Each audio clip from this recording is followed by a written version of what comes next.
Hello everyone. तो previous lecture में हमने हिस्ट्री ऑफ कंप्यूटर्स कवर किया था। अब हम स्टार्ट करेंगे जनरेशन ऑफ कंप्यूटर। इसमें देखिए बेसिकली कंप्यूटर का ओवरऑल जितना भी एवोल्यूशन हुआ है उसे 5 जनरेशन में डिवाइड किया गया है। फर्स्ट जनरेशन जो वो 1940 से स्टार्ट होती है और 56 तक चलती है। तो फर्स्ट जनरेशन में हार्डवेयर कंपोनेंट्स कौन कौन से यूज़ हुए थे? देखिए वैक्यूम ट्यूब्स यूज़ की जाती थी लॉजिक सर्किट के लिए, यानी कि जो प्रोसेसिंग वाला पार्ट होता है उसमें वैक्यूम ट्यूब्स यूज़ की गई थी। फिर इसके अलावा इनपुट के लिए पंच कार्ड और पेपर टेप यूज़ की जाती थी। आउटपुट के लिए उस टाइम पे मॉनिटर्स वगैरह नहीं होते थे, इसलिए जो भी डाटा प्रोसेस होकर आता था लॉजिक सर्किट में उसका आउटपुट प्रिंटर के द्वारा लिया जाता था। बाकी स्टोरेज के लिए मैग्नेटिक ड्रम और रिलेज यूज़ की जाती थी उस टाइम पे। तो बेसिकली काफ़ी सारे सवाल बन जाते हैं यहाँ से कि वैक्यूम ट्यूब जो कौन सी जनरेशन में यूज़ की जाती थी, तो फर्स्ट जनरेशन में। इसके अलावा मैग्नेटिक ड्रम्स से पहले भी क्वेश्चन पूछा जा चुका है कि मैग्नेटिक ड्रम्स कौन सी जनरेशन में यूज़ किए जाते हैं, तो फर्स्ट जनरेशन में। बाकी ये जो टाइम पीरियड रहता है ये रफ टाइम पीरियड है। किसी बुक में आपको 40 to 55 दे रखा होगा, किसी पे 57 दे रखा होगा, तो इसको इतना सीरियसली लेने की ज़रूरत नहीं है। फिर नेक्स्ट इसके बाद उस टाइम पे कोई सॉफ्टवेयर नहीं हुआ करते थे। उस टाइम पे मशीन से जो भी काम लेना होता था उसकी इंस्ट्रक्शन मशीन लैंग्वेज में दी जाती थी। यानी कि मान लो अगर मुझे कंप्यूटर से एडिशन भी करवानी है तो वो एडिशन की इंस्ट्रक्शन भी मुझे बाइनरी लैंग्वेज या मशीन लैंग्वेज यानी कि 0 और 1 की फॉर्म में देनी पड़ती थी। तो इसलिए फर्स्ट जनरेशन के कंप्यूटर्स को प्रोग्राम करना बहुत मुश्किल होता था, क्योंकि इन्हें इंस्ट्रक्शन दी जाती थी मशीन लैंग्वेज में, और मशीन लैंग्वेज ह्यूमंस के लिए अंडरस्टैंड करना बहुत मुश्किल है। फिर उसके बाद स्पीड जो उस टाइम के कंप्यूटर्स की वो बहुत कम होती थी, मिली सेकेंड्स में स्पीड रहती थी। तो मिली सेकेंड का मतलब है 10⁻³ यानी कि 1 सेकेंड में कंप्यूटर लगभग 1000 के करीब कैलकुलेशन करने में सक्षम थे। तो ये कुछ फीचर्स है फर्स्ट जनरेशन कंप्यूटर्स के।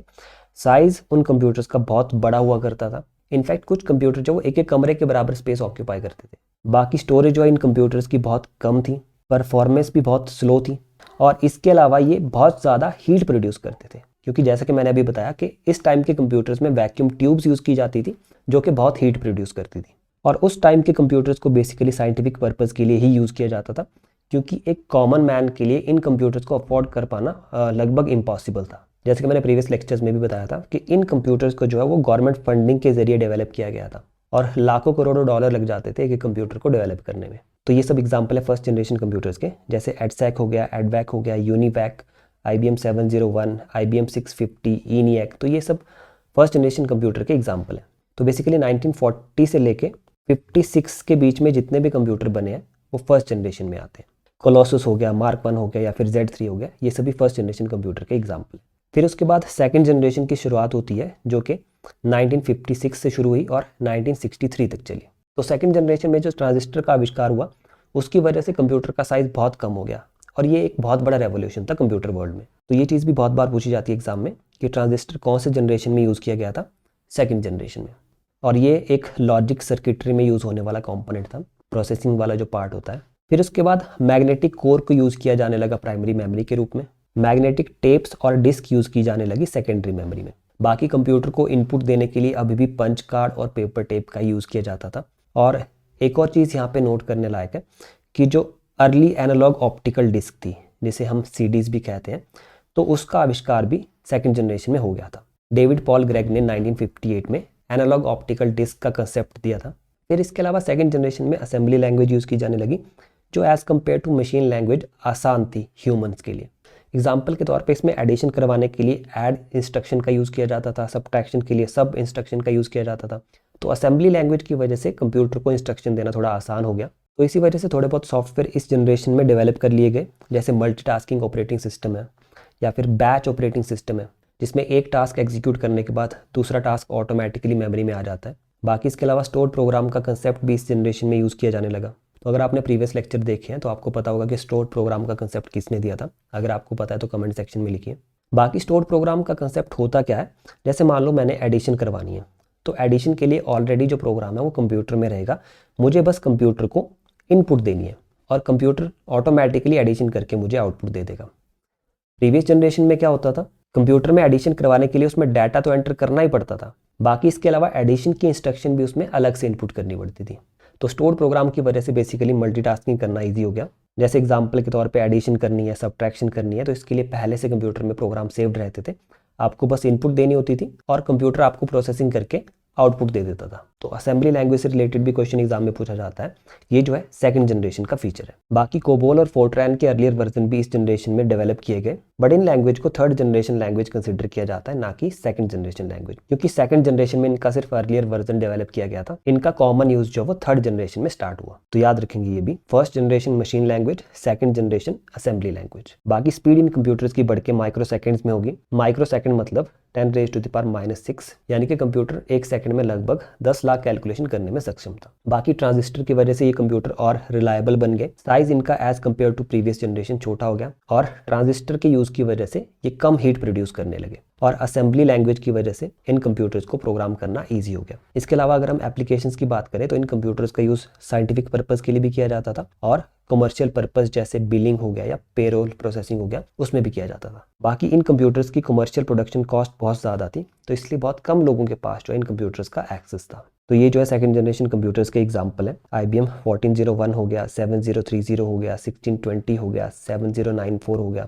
या फिर हनीवेल 400 हो गया, CDC 3600 हो गया। फिर उसके बाद आती है थर्ड जनरेशन, जिसकी शुरुआत 1964 में हुई और 72 तक ये जनरेशन चली। तो थर्ड जनरेशन का जो मेन फीचर है बेसिकली वो है इंटीग्रेटेड सर्किट। तो इंटीग्रेटेड सर्किट भी ट्रांजिस्टर का यूज करके ही बनाया जाता है। ट्रांजिस्टर्स को इंप्लीमेंट करने के लिए जो टेक्निक यहाँ पे यूज की गई थी वो थी SSI और MSI, यानी कि स्मॉल स्केल इंटीग्रेशन और मीडियम स्केल इंटीग्रेशन। तो बेसिकली इंटीग्रेटेड सर्किट में जो मटेरियल यूज होता है उसको सिलिकॉन कहते हैं, और सिलिकॉन एक सेमीकंडक्टर है।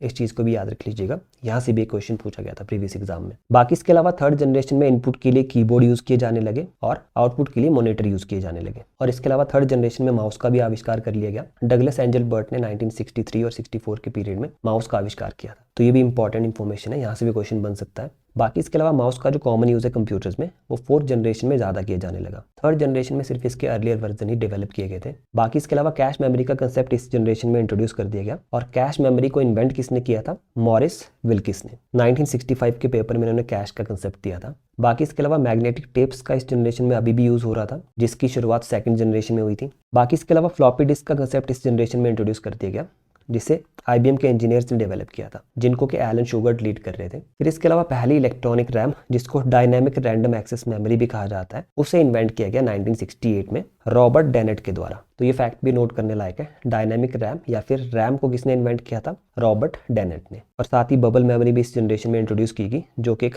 नॉन वॉलेटाइल या फिर नॉन चेंजेबल मेमोरी थी। बबल मेमोरी में क्या होता है? मैग्नेटिक रूप से इन्फॉर्मेशन को स्टोर किया जाता है, और ये इन्फॉर्मेशन को परमानेंटली स्टोर रखती थी, तभी इसे नॉन वॉलेटाइल मेमोरी कहा जाता है। और इसे बेल लैब्स में 1967 में एंड्री बॉबेक ने डेवलप किया था। बाकी इसके अलावा दुनिया का पहला पैकेट स्विचिंग नेटवर्क ARPANET 1969 में इन्वेंट किया गया, इसी जनरेशन में।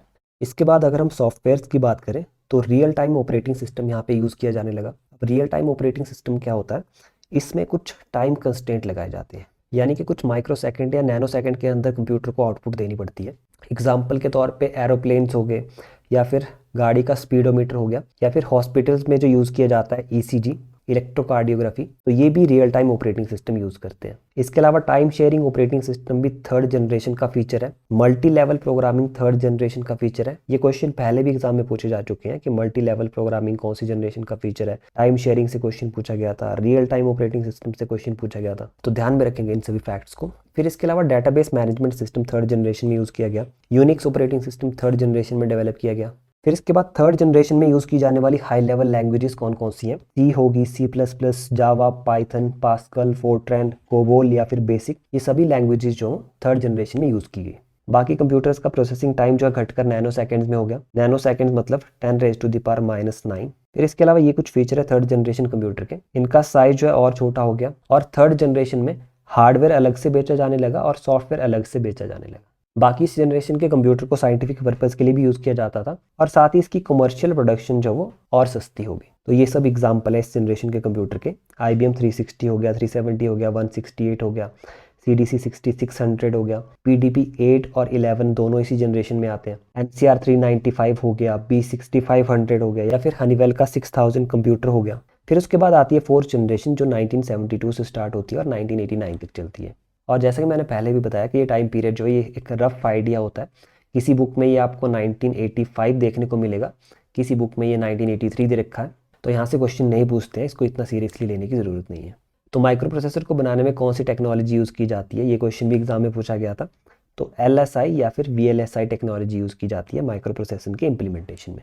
बाकी माइक्रो प्रोसेसर में भी जो मेन कंपोनेंट यूज़ हुआ था वो ट्रांजिस्टर ही था। इसमें मिलियंस ऑफ ट्रांजिस्टर यूज़ किए गए थे। तो माइक्रो प्रोसेसर एक इंपॉर्टेंट फैक्ट हो गया 4th जनरेशन में। LSI और VLSI टेक्नोलॉजी यहाँ पे यूज़ की जाने लगी। LSI मतलब लार्ज स्केल इंटीग्रेशन, VLSI मतलब वेरी लार्ज स्केल इंटीग्रेशन। इसके अलावा सेमीकंडक्टर रैम की स्पीड यहाँ पे बढ़ गई 4th जनरेशन में। विनचेस्टर डिस्क जो कि एक मैग्नेटिक टाइप की ही डिस्क है, ये इस पीरियड में यूज़ होने लगी। CD-ROM का यूज़ बढ़ गया 4th जनरेशन में। बाकी मैग्नेटिक टेप्स हो गया, फ्लॉपी डिस्क हो गया, ये 3rd जनरेशन में भी यूज़ हो रही थी और इस जनरेशन में भी यूज़ हो रही है। बाकी कंप्यूटर नेटवर्क डेवलप होने लगे इस जनरेशन में, जैसे LAN हो गया या फिर WAN हो गया, ये इसी जनरेशन में डेवलप हुए थे। माउस जो कि 3rd जनरेशन में इन्वेंट किया गया था, उसका इस्तेमाल जो 4th जनरेशन में अब ज़्यादा बढ़ गया। और साथ ही कुछ हैंड हेल्ड डिवाइस जैसे मोबाइल फ़ोन्स हो गया, वो मार्केट में आने लगे। तो ये फैक्ट भी याद रखेंगे, मोबाइल फ़ोन का इन्वेंशन किसने किया था? मार्टिन कूपर ने 1973 में। फिर इसके बाद मल्टी प्रोसेसिंग ऑपरेटिंग सिस्टम इस पीरियड में यूज़ किया जाने लगा। Graphical user interface 4th generation का फीचर है। डिस्ट्रीब्यूटेड सिस्टम 4th जनरेशन का फीचर है। MS-DOS यानी कि माइक्रोसॉफ्ट डिस्क ऑपरेटिंग सिस्टम, इसे भी इंट्रोड्यूस कर दिया गया 4th जनरेशन में। बाकी माइक्रोसॉफ्ट की विंडोज़ भी 4th जनरेशन में ही आई थी। फिर इसके बाद लैंग्वेजेस में क्या क्या इंप्रूवमेंट हुई 4th जनरेशन में? सबसे पहली चीज़ तो लैंग्वेज जो वो प्रॉब्लम ओरिएंटेड बन गई। प्रॉब्लम ओरिएंटेड का मतलब जिस तरह का टास्क परफॉर्म करना है उसके हिसाब से अलग लैंग्वेज डेवलप होने लगी। एग्जाम्पल के तौर पे रिपोर्ट्स जनरेट करनी है तो उसके लिए अलग लैंग्वेज डेवलप होगी। वेब डेवलपमेंट करनी है तो उसके लिए HTML आ गई। डेटाबेस के साथ डील करना है तो स्ट्रक्चर्ड क्वेरी लैंग्वेज आ गई मार्केट में। तो ये चीज़ भी याद रखनी है, SQL जो 4th जनरेशन में आई थी। इसके अलावा HTML, MATLAB, ये कुछ इंपॉर्टेंट लैंग्वेजेस है 4th जनरेशन की। कंप्यूटिंग की बात करें तो प्रोसेसिंग टाइम और घट गया और ये पीको सेकंड्स में हो गया। पीको का मतलब होता है 10⁻⁻12। और साथ ही कंप्यूटर्स और पोर्टेबल हो गए और इनको जनरल पब्लिक के लिए भी अवेलेबल करवा दिया गया। जैसा कि पहले भी मेंशन किया गया है कि पीसीज कौन सी जनरेशन में मार्केट में आए? 4th जनरेशन में। तो ये कुछ एग्जांपल्स है 4th जनरेशन के, जैसे इंटेल की 4004 चिप जो 4th जनरेशन में मार्केट में आई थी और ये दुनिया का पहला माइक्रो प्रोसेसर था। फिर इसके बाद IBM ने 1981 में होम पर्पज़ के लिए पहला कंप्यूटर लॉन्च किया। 1984 में एप्पल का मैकिंटॉश आया। बाकी एप्पल 1 और एप्पल 2 भी 4th जनरेशन में आए थे। और एप्पल 1 और एप्पल लीसा के बारे में एक इंपॉर्टेंट फैक्ट मैंने प्रीवियस क्लास में शेयर किया था, तो अगर आपको वो फैक्ट याद है तो कमेंट बॉक्स में लिखकर बता सकते हैं। इसके अलावा क्रे 1 जो कि एक सुपर कंप्यूटर था, वो भी इस जनरेशन में डेवलप किया गया। क्रे XMP हो गया, TRS-80 हो गया, VAX 9000 हो गया, IBM का 4341 हो गया या फिर IBM का 5150 हो गया, ये सारे इसी जनरेशन के कंप्यूटर हैं। और IBM ने जो होम पर्पज़ के लिए अपनी सीरीज़ लॉन्च की थी वो यही थी, IBM 5150। इसके बाद IBM की 5160 सीरीज़ आई। बाकी IBM के इन कंप्यूटर्स को IBM XT के नाम से भी जाना जाता है। फिर इसके बाद 5th जनरेशन आती है जिसकी शुरुआत 1989 में हुई और अभी प्रेजेंट में 5th जनरेशन ही चल रही है। तो 5th जनरेशन में जो है वो SLSI या फिर ULSI टेक्नोलॉजी यूज़ होने लगी। SLSI का मतलब होता है सुपर लार्ज स्केल इंटीग्रेशन और ULSI का मतलब अल्ट्रा लार्ज स्केल इंटीग्रेशन, तो ये एक ही चीज़ है दोनों। इसके अलावा पैरेलल प्रोसेसिंग होने लगी 5th जनरेशन में और नैनो टेक्नोलॉजी भी इंट्रोड्यूस हो गई। अब ये नैनो टेक्नोलॉजी क्या है? इसमें बहुत छोटे आकार के कंपोनेंट यूज़ किए जाते हैं 10⁻⁹ साइज़ के। तो 10⁻⁹ को जो वो नैनोमीटर कहा जाता है, तो इसलिए इस टेक्नोलॉजी को नैनो टेक्नोलॉजी भी कहते हैं। इसके अलावा पैरेलल प्रोसेसिंग क्या चीज़ होती है? मान लो मैंने एडिशन परफॉर्म करवानी है कंप्यूटर में, तो इस टास्क को कंप्यूटर क्या करता है? मल्टीपल कॉम्पोनेंट में ब्रेक कर लेता है और फिर इन कॉम्पोनेंट पे कंप्यूटर के अलग अलग CPUs या फिर कोर जो वर्क करते हैं एक ही टाइम पे। तो इससे क्या होता है कि प्रोसेसिंग स्पीड बहुत बढ़ जाती है कंप्यूटर की। तो ये जो पैरेलल प्रोसेसिंग है ये 5th जनरेशन में यूज़ की गई थी। इनफैक्ट जो सुपर कंप्यूटर्स है उसमें भी पैरेलल प्रोसेसिंग यूज़ की जाती है।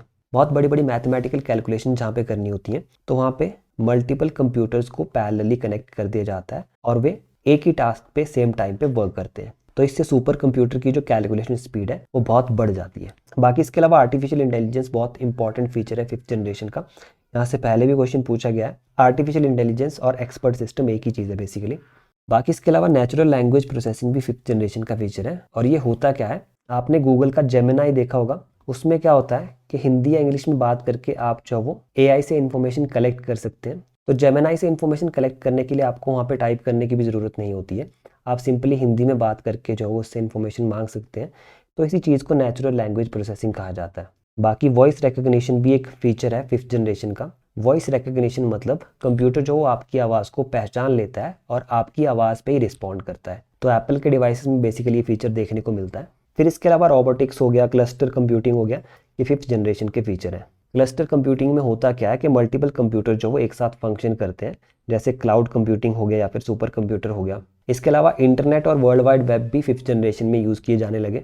तो जैसा कि अभी हमने पढ़ा कि आर्टिफिशियल इंटेलिजेंस 5th जनरेशन का इंपॉर्टेंट फीचर है, और जॉन मैकार्थी को आर्टिफिशियल इंटेलिजेंस का फादर कहा जाता है, क्योंकि इन्होंने आर्टिफिशियल इंटेलिजेंस के लिए पहली लैंग्वेज बनाई थी जिसको लिस्प कहा जाता है। लिस्प मतलब लिस्ट प्रोसेसिंग। तो लिस्प जो है एआई में यूज़ होने वाली प्रोग्रामिंग लैंग्वेज है।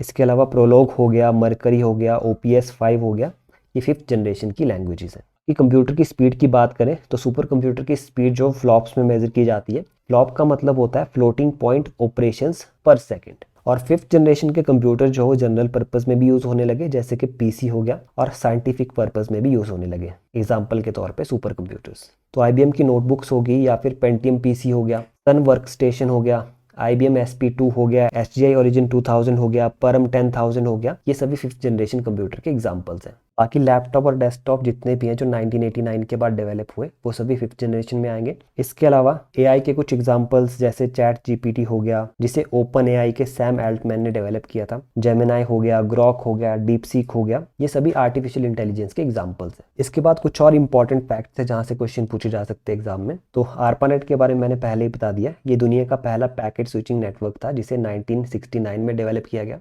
पहला widely adopted local area network कौन सा था? ईथरनेट, जिसे जेरोक्स PARC ने 1973 में डेवलप किया था, और IEEE ने इसे 1985 में स्टैंडर्डाइज कर दिया। IEEE का मतलब होता है institute of electrical and electronics engineering. फिर IBM ने 1976 में पहला कमर्शियल लेजर प्रिंटर लॉन्च किया जिसका नाम था IBM 3800। बाकी लेजर प्रिंटिंग का जो कंसेप्ट है वो IBM ने इंट्रोड्यूस नहीं किया था, इसे इन्वेंट किया था जेरोक्स कंपनी ने 1969 में, और पर्टिकुलरली अगर इन्वेंटर की बात करें तो वो है गैरी स्टॉकवेदर। बाकी लेजर प्रिंटिंग का कंसेप्ट मार्केट में लाने के बावजूद भी जेरोक्स ने अपना पहला लेजर प्रिंटर जेरोक्स 9700 1978 में लॉन्च किया था। तो IBM ने इससे पहले ही 1976 में लेजर प्रिंटर की कमर्शियल प्रोडक्शन स्टार्ट कर दी थी। फिर इसके बाद HP ने 1984 में पर्सनल कंप्यूटर के लिए पहला लेजर प्रिंटर लॉन्च कर दिया जिसका नाम था HP LaserJet। देन इंटेल ने 1989 में अपना इंटेल 486 माइक्रो प्रोसेसर लॉन्च किया जो एक 32 बिट x86 माइक्रो प्रोसेसर था। 32 बिट का मतलब है ये एक बार में 32 बिट का डाटा जो प्रोसेस कर सकता था,